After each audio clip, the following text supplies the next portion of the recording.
What's going on, everybody? Josh here from Hunt's Photo and Video, and today I got a chance to sit down with one of Nikon's senior product managers, Mark, and I got to pick his brain a little bit about the new Nikon Z5. All right, well, let's get this started. So Mark, I've got a few questions here submitted by customers that I just wanted to ask you about. The first one being, who is this camera for? Who's the Z5 for? Well, I think the Z5, if you look at the specifications and you look at the price point, people will know that it is our entry point into full frame. But because it is no compromises in terms of the feature set, in terms of the image quality, in terms of the focusing system, it's very similar to a Z6.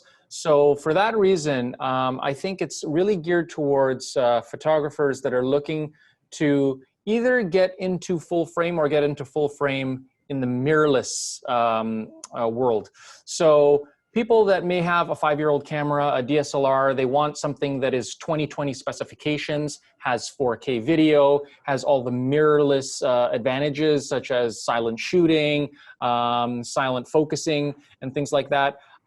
That's for them, but also people that want maybe higher ISO that full frame can offer. So, I mean, if you're looking at an entry point into full frame and you really want to keep the price of the body to a minimum, the price point that we're introducing the Z5 for makes it ideal for people that may have balked at getting full frame camera in the past because of the price point, and number two, because of the size. And we think we've overcome both of those things also because we've announced a new lens with the Z5. This is the 24 to 50 millimeter lens. It makes the entire system more compact, lightweight, truly lightweight, and it's also coming in at a much lower price point. Awesome. So you did mention the Z6 in there. So what are some of the main differences besides price point between those two cameras? Other than a price point, I'll tell you what, not a whole lot. The Z6 actually, or the Z5 inherits many of the features of the Z6. If you look at the bodies, they are almost identical. The only physical difference is this knob has been moved over from this side to this side. You no longer have a top information panel. But other than that, that is the main difference ergonomically. In terms of specification-wise, the Z6, and your viewers are going to be trying to decide what should they get, a Z6 or a Z5. Other than price point, what are you getting? I'll just mention some of the things that the Z6 are different, and that's the sensor. On paper, they look the same in terms of ISO range, native ISO range, 100 to 51,200. But because the Z6 uses a backside illuminated CMOS sensor, it performs a little bit better at the high ISO, which is why it has an option for high 2 on the Z6. So that's one of the key differences. The Z5 uses a conventional CMOS sensor. Z6 uses something called backside illuminated CMOS sensor, which gives it an edge in the high ISO range. I also want to mention for people that are doing video, one of the key differences is the 4K viewing angle. On the Z5, you're looking at a 1.7 times crop, whereas in the Z6, you can record full frame video in 4K. Now, what I did want to mention too is that the 4K on the Z5, as well as the Z6, does do 24 as well as 30 frames per second. And as well, the Z6 has a frame rate in HD, full HD, that goes up to 120 frames per second. So Z6 has a super slow-mo. The Z5 has full HD at up to 60 frames per second, as well as at 30 and 24 frames per second, and using the full viewing angle of the sensor and whatever lens you use. So, but other than that, other than the video, the higher end video specifications that the Z6 has, also I didn't mention 10-bit output through the HDMI port, so you can do things like N-Log, or there's an optional upgrade for the Z6 that allows you to do 12-bit RAW out of the HDMI port. But other than those, most of the features are inherited in the Z5, which is why a lot of people are liking this camera right now as an uncompromising full frame entry point into full frame. We didn't throttle many of the features, and a lot of the ergonomics remain the exact same. So when people pick it up, they know they're picking up a Nikon camera. So are the menu systems going to be pretty much the same as the previous Z generations, or are they going to be different in any way?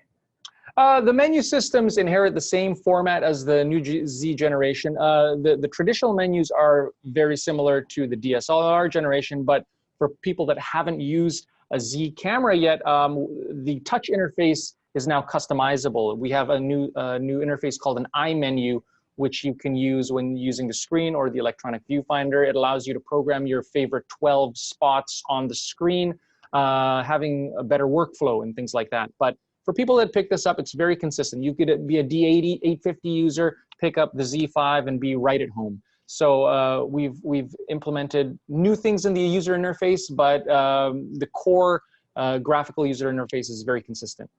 I know that the mount was changed from the DSLRs to the mirrorless. Is that going to be the same mount from the previous generation of mirrorless onto this one? Yeah, so we have now two mounts in the Nikon lineup. It's the F mount, and this is what is called the Z mount. So if you see right there, that's a very large mount that's 55 millimeter in diameter, 16 millimeter back flange distance. That's the distance from the rear element to the sensor itself. And that's the biggest change when going from the DSLR format to the mirrorless format. So this is what we call the Z mount, and it's compatible with all our native Z lenses right now, and by the end of the year 2021, we are going to have 24 lenses native for this mount.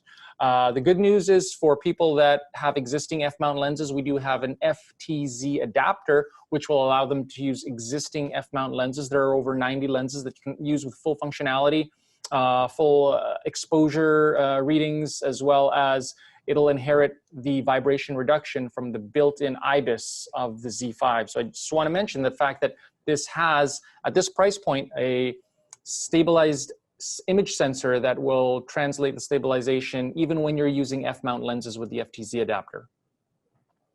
Okay, well that's awesome. All right, beautiful. I was just about to ask about the stabilization, but okay. Yeah, all right. and one thing I will mention too is that the stabilization, when used with native Z glass, gives you 5 axis of stabilization. That's far better than your conventional lenses, which only has 2 axis. This gives you 5 axis and up to 5 stops. That's the benefit of using native Z mount lenses for stills photographers, but also people doing video, because it gives them that stability that they would need if they're not using a gimbal or anything like that. This also has electronic stabilization built in as well. So you mentioned low light a little bit earlier. How do you think the Z5 would work in comparison to something like the 610 or one of the older DSLRs that does pretty well in low light conditions?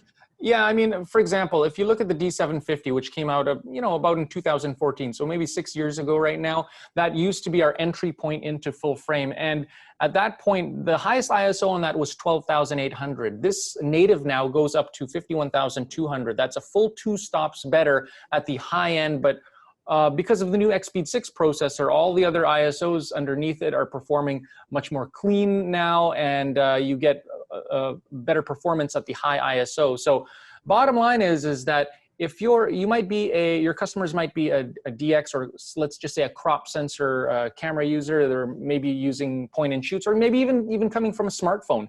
The increase in image quality when you jump to a full frame camera is sometimes it's overwhelming when you see the clarity that you can get at the high ISOs. So I think people will definitely appreciate the 51,200 that the Z5 has, especially for people that have maybe older cameras from even just 5 years ago. There's a big technological leap in terms of ISO performance in that time. And a lot of that is thanks to the XSpeed 6 processor in here, which is the same as the Z6 as well as the Z7.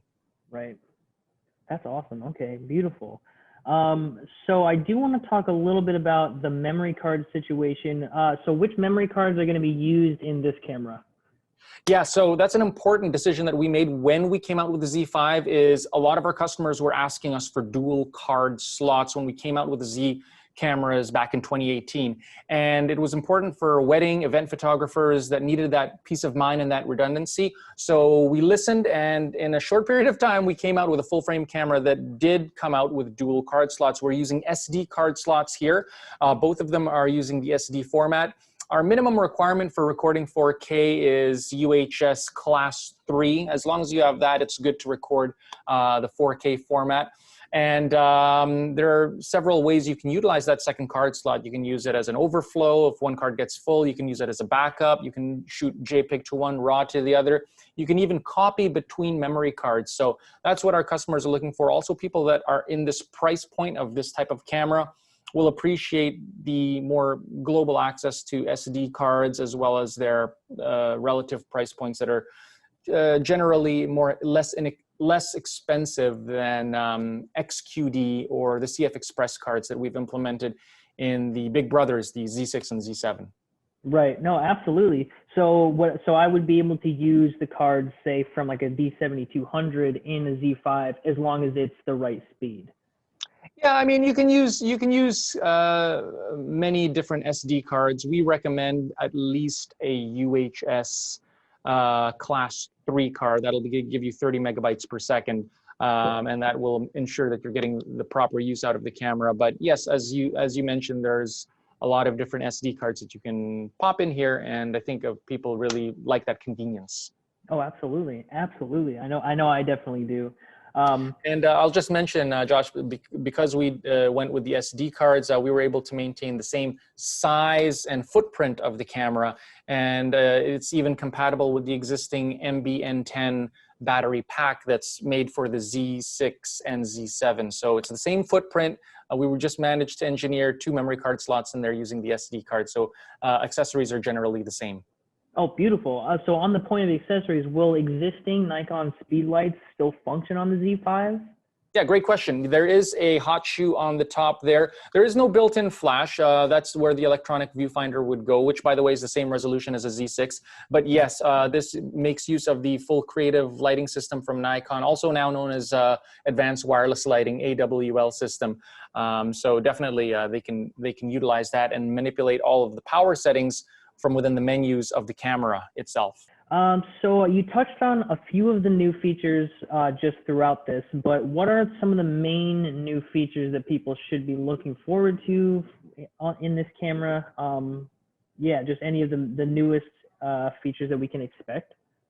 Yeah, as I mentioned, it inherits a lot of the features, same features from the Z6, but some new things that this has is something called USB power delivery.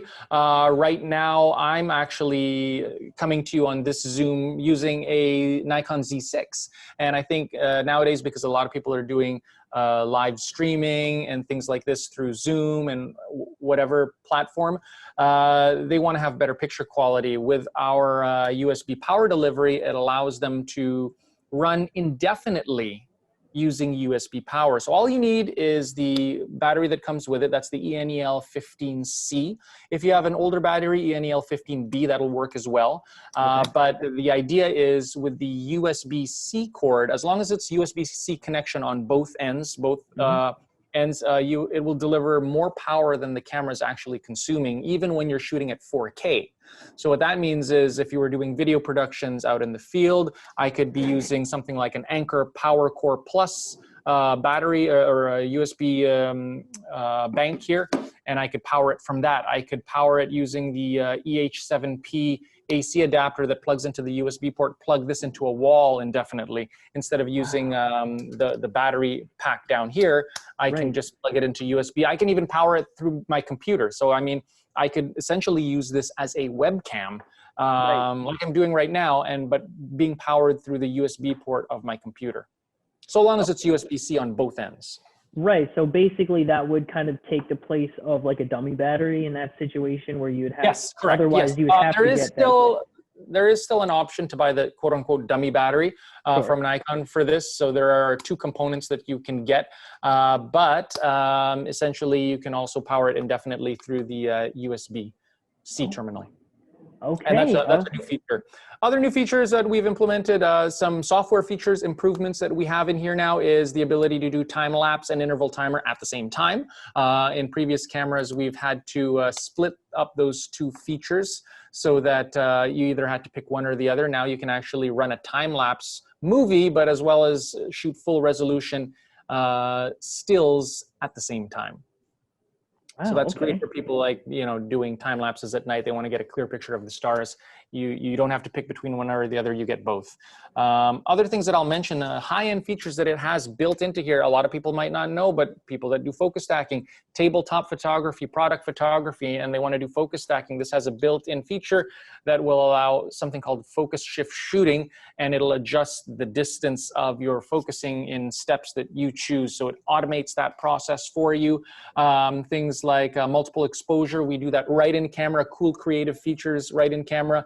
It has 20 new picture controls that are exclusive for the Z format. These are similar to Instagram type filters, but allows you to be more creative in camera, and among other things. But so a couple of new things, but for the most part, I want to drive home the fact that this inherits the same focusing system as the Z6. So the 273 point array that encompasses 90% of the frame, using Right. face and eye detection for stills. It's a very robust system. That just about does it for the questions that I had today. Well, I'll Is just anything else mention, that you needed to add?